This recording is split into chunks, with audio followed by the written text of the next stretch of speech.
Your first task will be to estimate the materials needed to complete the installation of UnderDeck. To do this, you must first count the number of joist spaces and then measure the width and length of each joist space.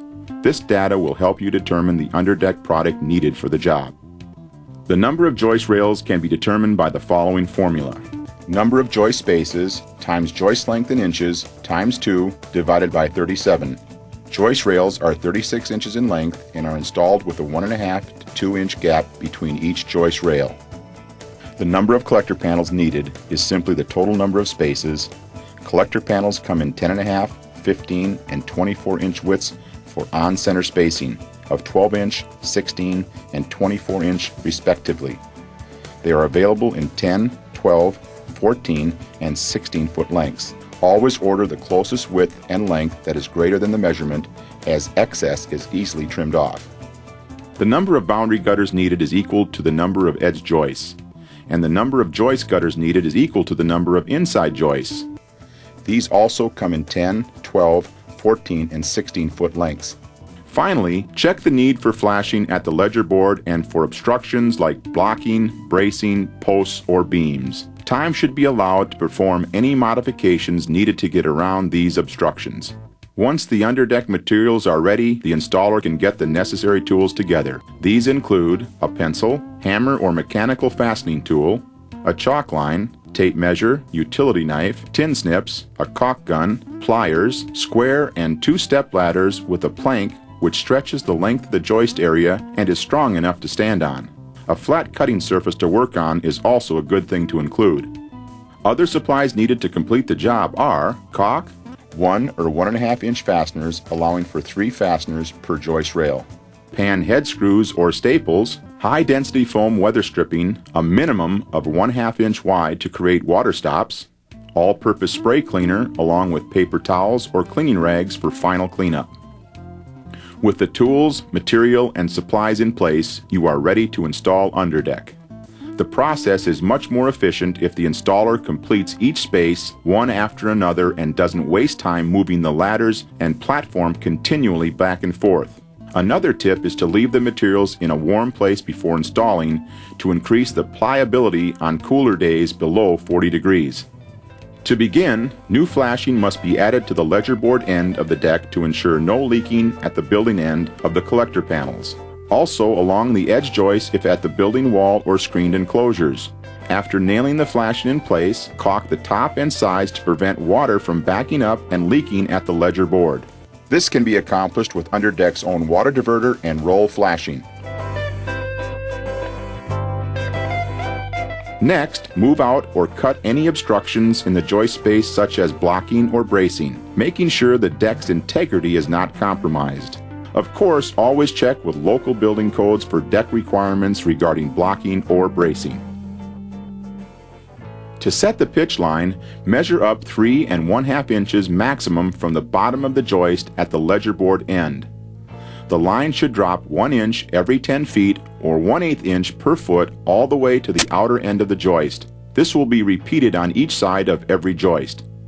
The first joist rail should be attached just below the chalk line, 1 to 2 inches away from the ledger board. With 3 fasteners, the joist rails are positioned in place along the chalk line, keeping 1.5 inches of space between each of them to allow drainage from the collector panels to enter the gutter system. Now measure each space for the collector panels. Take measurements for both the width and the length.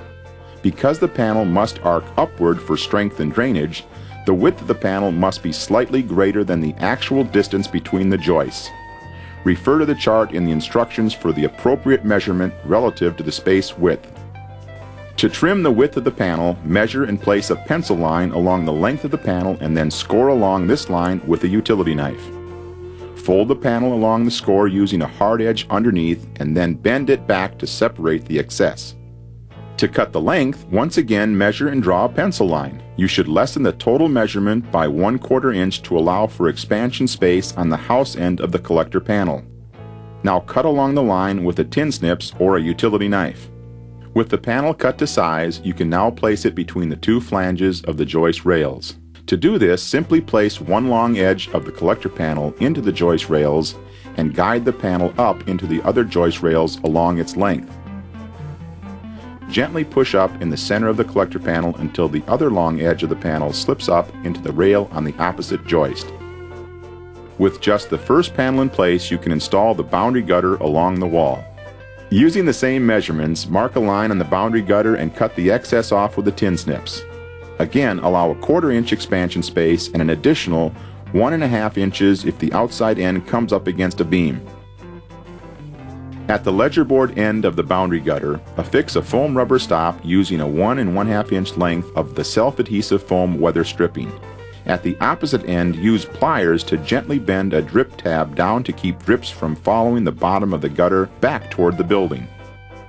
Now install the prepared boundary gutter by slipping the flange or back wall between the edge joist and the joist rails, pushing up until snug, working along the length of the gutter. Once the adjacent collector panel is in place, the joist gutter can be measured and cut in the same manner. Affix a foam rubber stop to the ledger board end of the joist gutters, this time using 5 inches of the weather stripping. Then bend a drip tab into the opposite end with pliers. Place the gutter onto the joist by pushing it up snug to the collector panel and squeezing it until it slips into the joist rail.